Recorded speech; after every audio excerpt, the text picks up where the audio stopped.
Some of them dominated vast territories of the world for decades. Discover the 6 most powerful armies in history. When we talk about the strongest armies in history, our minds immediately recall those that managed to control vast lands for many years, such as the Ottoman army, which remained the most influential force in the region for 500 years. We also remember armies that struck fear into the hearts of their enemies, like the Mongol army, and those that possessed advanced weaponry and exceptional military leaders who successfully imposed their nation's dominance. When we talk about the strongest armies in history, our minds immediately recall those that were able to control vast territories of the world for many years, such as the Ottoman army, which remained the most influential player in the region for 500 years. We also think of armies that struck fear into the hearts of their enemies, like the Mongol army, and those that possessed advanced weapons and exceptional military leaders who successfully imposed their nation's dominance. Here's an overview of the 6 most powerful armies in history, according to the National Interest magazine. The most powerful armies in history. The Roman army. As is well known, the Roman army continued its expansion across the Western world for several centuries. It managed to endure and persist for so many years, thanks to its resilience and ability to regroup and fight again, even in the face of total defeat. For example, during the Punic Wars, the conflict between the Romans and the Carthaginians, the Roman army triumphed over its enemies on their own land despite limited resources and a lack of familiarity with the battleground. The Roman army offered its soldiers numerous incentives to fight with strength and determination. Victory in war meant triumph for all of Rome. Poor soldiers were granted land as rewards after victory, while the wealthy preserved their properties and even gained additional wealth. These incentives motivated soldiers to fight with greater ferocity, as high morale was one of the key factors that enhanced the Roman army's performance. The Romans employed several military tactics that increased their chances of victory, the most important of which was the ability to reform their ranks during battle. Roman soldiers would retreat in shifts, allowing fresh troops who had not yet fought to replace them and face their exhausted enemies with renewed intensity. The Roman army was led by brilliant commanders who developed unique offensive techniques, particularly against adversaries who primarily relied on defensive strategies. As a result, what was once a regional Italian power expanded within roughly 300 years to control the entire Mediterranean and the surrounding territories. Roman legions were highly trained, well-equipped with iron weapons, and strategically stationed across the empire's critical locations, which helped maintain its cohesion and deter potential threats. Despite occasional setbacks, the Roman army had no true rivals that matched its strength anywhere in the surrounding regions. The Mongol army. Despite numbering no more than 1 million men when they began their conquests in 1206, the Mongols managed to conquer and subjugate most of Eurasia within a century. They defeated armies and states whose soldiers outnumbered them by tens or even hundreds of times. The Mongols were, in essence, an unstoppable force that seemingly emerged from nowhere to dominate the Middle East, China, and Russia. Their success was largely attributed to the strategies and tactics devised by Genghis Khan, the founder of the Mongol Empire. One of their most effective strategies was the hit-and-run tactic, which allowed them to weaken and exhaust their enemies before delivering a decisive blow. The Mongols also heavily relied on terror, inflicting massive destruction and devastation upon their defeated foes to crush the morale of future adversaries. One of their greatest strengths was their mobility, made possible by their heavy reliance on horses. Each Mongol horseman typically had 3 or 4 horses, all in excellent condition. Their nomadic way of life allowed them to move large armies across vast distances in remarkably short periods. Additionally, they were known for their extreme resilience, strict discipline, and ability to endure harsh conditions, all of which contributed to their overwhelming military success.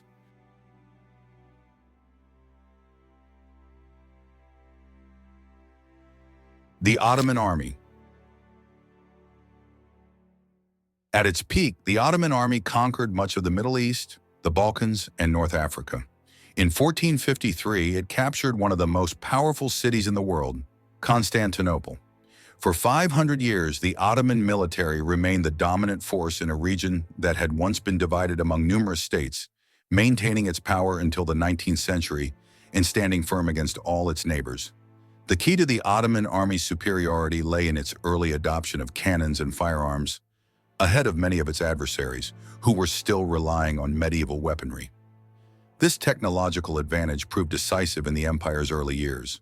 Ottoman cannons brought down the walls of Constantinople and played a crucial role in defeating the Persians and the Mamluks in Egypt. One of the Ottomans' major strengths was their elite infantry unit known as the Janissaries. These soldiers were trained from a young age to become professional warriors, making them highly disciplined, exceptionally skilled in battle, and fiercely loyal to the empire. The Nazi German Army. After the prolonged stalemate of World War I, the Nazi German Army, known as the Wehrmacht, shocked Europe and the world by swiftly conquering most of Central and Western Europe within months. At one point, Nazi German forces even seemed poised to invade the vast Soviet Union. The Wehrmacht achieved these massive victories by employing the innovative Blitzkrieg, lightning war, strategy, which combined speed and surprise with the latest advancements in weaponry and communications. Specifically, armored and mechanized infantry units, supported by close-range air support, were able to break through enemy lines and encircle opposing forces, often so swiftly that the enemy was left completely stunned, unable to mount even minimal resistance. Executing blitzkrieg attacks required highly trained and exceptionally skilled forces, something Berlin had in abundance. As historian Andrew Roberts observed, in one-on-one combat, the German soldier and his generals consistently outperformed the British, Americans, and Russians in both offense and defense by significant margins throughout World War II. The Soviet Army.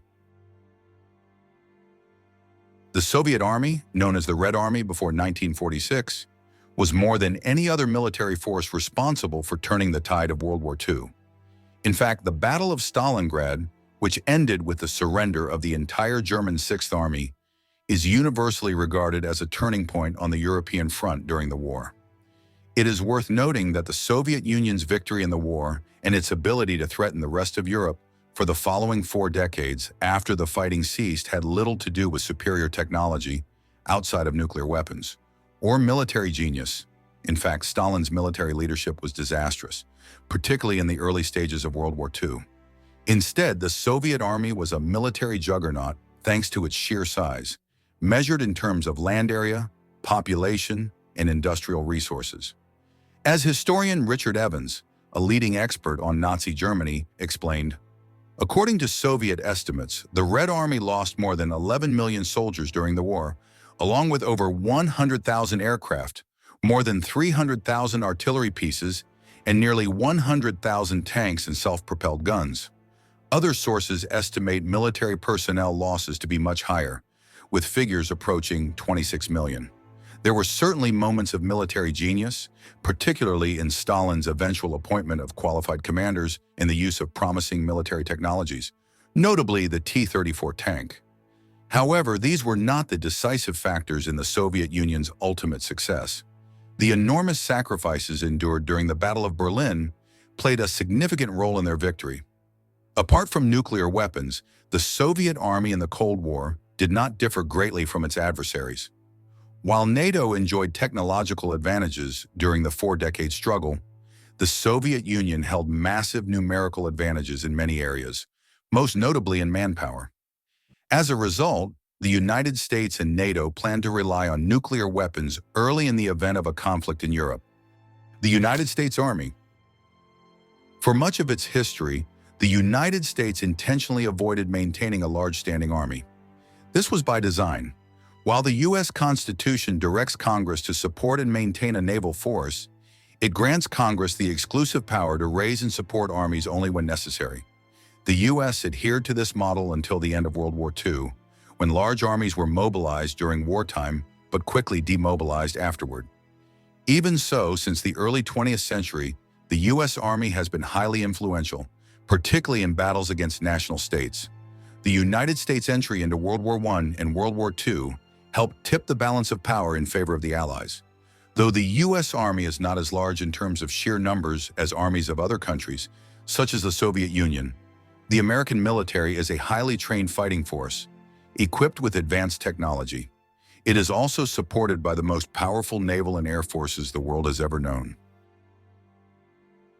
What is the difference between the armies of ancient empires, like the Roman army, and modern armies, like the U.S. Army, in terms of how they conduct wars and adapt to technological and logistical changes? Share your opinions with us in the comments, and don't forget to subscribe to the channel and activate the notification bell to stay updated with our latest content. Thank you for watching.